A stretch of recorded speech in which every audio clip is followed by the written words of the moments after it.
উত্তর Dinajpur small tea welfare association ১৬তম বার্ষিক সাধারণ সভার আয়োজন করা হয় আজ।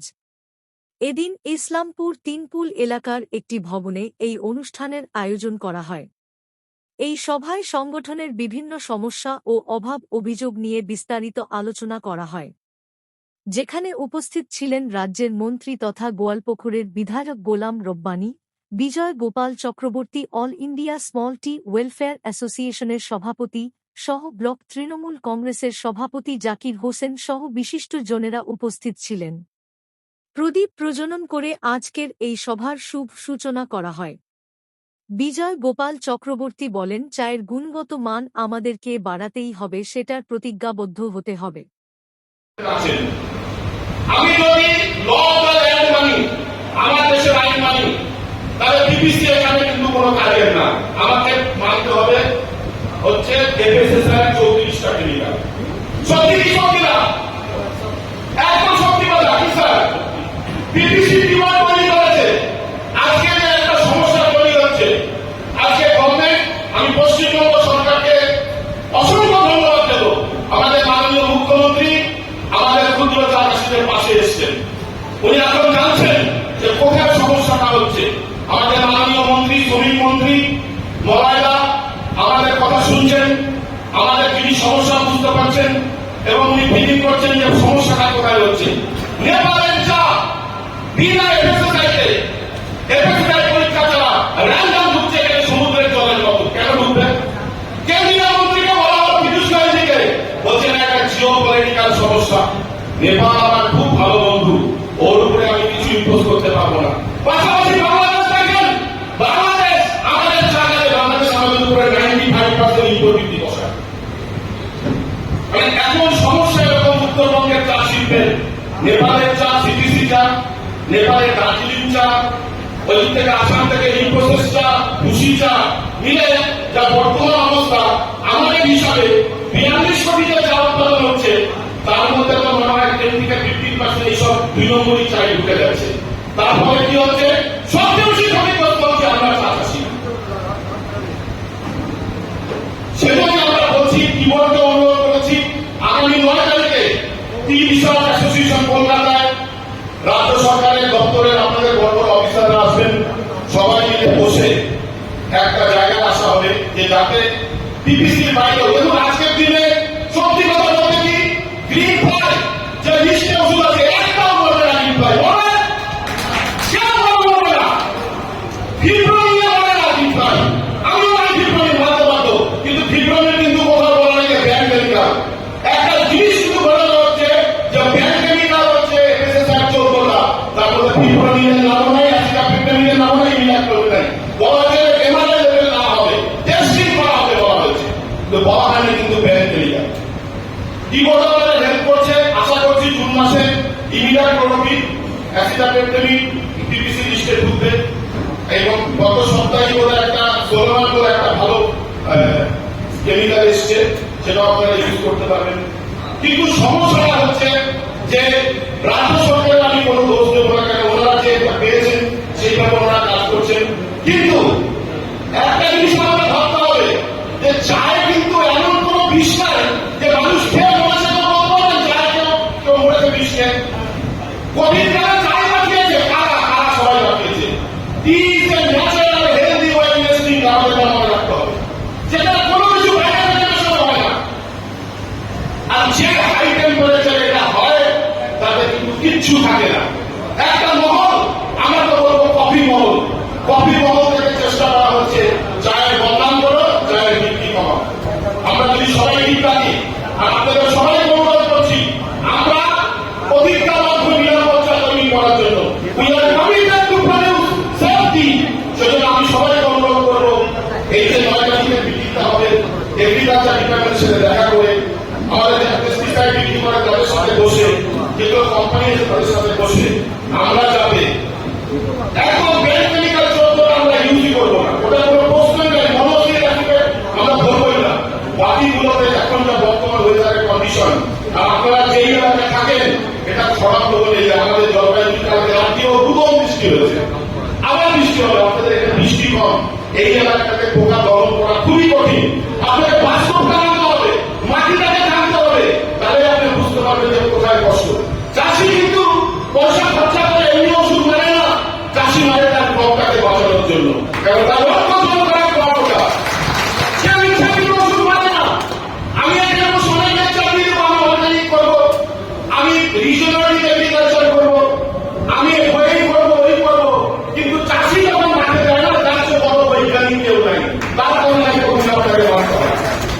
আমি সবাইকে অনুরোধ করবো যে আমরা যারা আজকে ভারতবর্ষের চায়ের পরিমাণে সদস্য হই, আমরা ভারতবর্ষের চায়ের ক্ষতি চাই না, আমরা ভালো চাই।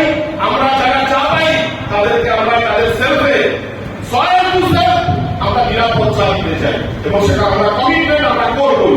আমি সুন্দরবন স্যারকে বলবো, sir cooling machine, plucking machine প্রচুর দিলে, আমি বলবো স্যার এদের ট্রেনিং দিয়ে যান। আমি আপনাকে বলি sir, it is a continuous process.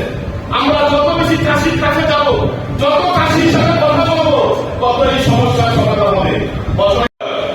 30,000 চায়ের এই ক্ষুদ্র চা চাষের সঙ্গে যুক্ত মানুষ আছেন, এবং তার সঙ্গে যুক্ত বহু মানুষ এই শিল্পের সঙ্গে যুক্ত। 90 দশক থেকে হচ্ছে যে পথ চলা তৎকালীন যে সরকার, সেই সরকার তার যে মন্ত্রী তারা আপনাদের পাশে ছিল, এবং এনওসি দেওয়ার ক্ষেত্রে তাদের একটা ভূমিকা ছিল, সেটা আমার এখানে বিজয় গোপালদা আছে নিশ্চয়ই জানেন। এবং আমি বিশ্বাস করি যে বর্তমানে যে রাজ্য সরকার আছে তারাও আপনার পাশে থাকবেন, কারণ আগামী দিনে এই শিল্পকে এগিয়ে নিয়ে যাওয়ার ক্ষেত্রে তাদের উদ্যোগ দরকার। যদি কোথাও খামতি থাকে, শাসক দলের নেতৃত্ব প্রতিনিধিরা এখানে আছে, সেই খামতি মেটাবার চেষ্টা করবেন। সম্মেলনে সম্পাদকীয় প্রতিবেদনে সম্পাদকের রিপোর্টে যেটা উঠে এসছে, যা বুঝতে পারছি কিছু কিছু জায়গায় সমস্যা তৈরি হচ্ছে, সেক্ষেত্রে নিশ্চিতভাবে সরকারকে এগিয়ে আসতে হবে। সরাসরি মুখ্যমন্ত্রী হচ্ছে যে ইন্টারফারেন্স দরকার আছে বলে আমার মনে হয়। এবং সর্বোপরি আপনাদের যে উদ্যোগ আছে, আপনাদের যে শ্রমিক যারা তারা মানে অন্যান্য স্টেজে গিয়ে জেল খাটতে হচ্ছে, তো দাদা বলছি যে মানে আমাদের যে গোয়ালপুর বা আমাদের উত্তর দিনাজপুরের এই ধরনের শ্রমিক মানে কত সংখ্যা হতে পারে, বা তাদের কি সমস্যা হচ্ছে, আপনার কাছে কি রিপোর্ট আছে? এটা অনেক আছে, কেন কি এই শ্রমিকগুলো আজ থেকে তো না, 1977 থেকে ওরা যাওয়া স্টার্ট করেছে, 1977। তারপরে যেতে যেতে যারা যায় ওখানে, এখানে তখন ফ্যাক্টরি, তারপরে মাল্টিন্যাশনাল, তারপরে কম্পিউটার, তারপরে আইটি, তারপরে আপনার বিভিন্ন কলকারখানা। এখানে তখনকার গভর্নমেন্ট, ওয়েস্ট বেঙ্গল গভর্নমেন্ট আসতে দেয়নি, তখনকার লেফটেন্যান্ট গভর্নমেন্ট, যার ফলে কাজের জন্য সবাই চলে যেত ওখানে। ওখানে নিজে নিজের জায়গা নিয়ে নিয়েছে। আর একজন যদি যায়, তুই যদি আজকে যাইস ওখানে, যদি 1,000 টাকা যদি পার ডে আর্ন করিস, আর এখানে তোর ভাই একটা ঘুরে বেড়ায়, তুই নিশ্চয়ই মনে করবে কিনা আমার ভাইটাকে আমি ডাকি। এরকম করে যাতায়াত স্টার্ট হয়েছে কেরল, হরিয়ানা, দিল্লি, মহারাষ্ট্র, তামিলনাড়ু, এগুলো। আর আমাদের রাজ্যতে গুজরাটি, রাজস্থানী, তারপরে মহারাষ্ট্র, ইউপি, বিহারের প্রচুর লোক আছে, বড় প্রজা শ্রমিক। কিন্তু আমরা শ্রমিকদের জন্য একটা বোর্ড করে দিয়েছি, বোর্ডে রেজিস্ট্রেশন করবে, যেটা গভর্নমেন্ট অফ ইন্ডিয়া লাভ হবে ওটা নিতে পারবে। অনেক অশিক্ষিত আছে যারা করতে পারেনি। কিন্তু আমাদের স্টেটে কোন শ্রমিককে আমরা এটা বলি না যে তুমি কোথায় কাজ, তুমি কোন কাস্টের, তুমি কোন রিলিজন মানো, আমরা কখনো বলি না। কোনো আমার পুলিশ অফিসার বলে না, কোনো আমাদের অফিসার বলে। কিন্তু বিভিন্ন রাজ্যতে আমি দেখলাম, যেরকম রাজস্থানে, গুজরাটে, সেদিন গুজরাটের কিছু লোককে 800 লোককে পাঠাই দেবো কোথায়, আন্দামান নিকোবর। 49 জন ছিল আমার গোয়ালপুরে, সবকটাকে ছাড়া হলো। যখন আমি ফোন করলাম ডিআইজির সঙ্গে, তারপরে আমাদের ডিজিপি, আমি দিদিকে বললাম, দিদি ডিজিপিকে অর্ডার করলো, ওখানকার ডিজিপির সব কথা হলো, তারপরে ছাড়া হলো। সেদিন আপনাদের ইসলামপুর বিধানসভার কয়েকজন লোক আটকে দিল দিল্লিতে। আমি ডাইরেক্ট রাজীব কুমারকে, আমাদের ডিজিপিকে ফোন করলাম, মোহনকার অথরিটিকে ফোন করলাম, তারপরে ছাড় পেয়েছি। এটা শুধু বাংলা বললেই, বাংলাকে টার্গেট করি। যারা ওই এক জায়গায় বাংলা বেঙ্গলি আছে আর বিহারের আছে, বিহারিটাকে ছেড়ে দিচ্ছে, বিহারিটাকে আর বেঙ্গলিটাকে ধরে রেখে দিচ্ছে।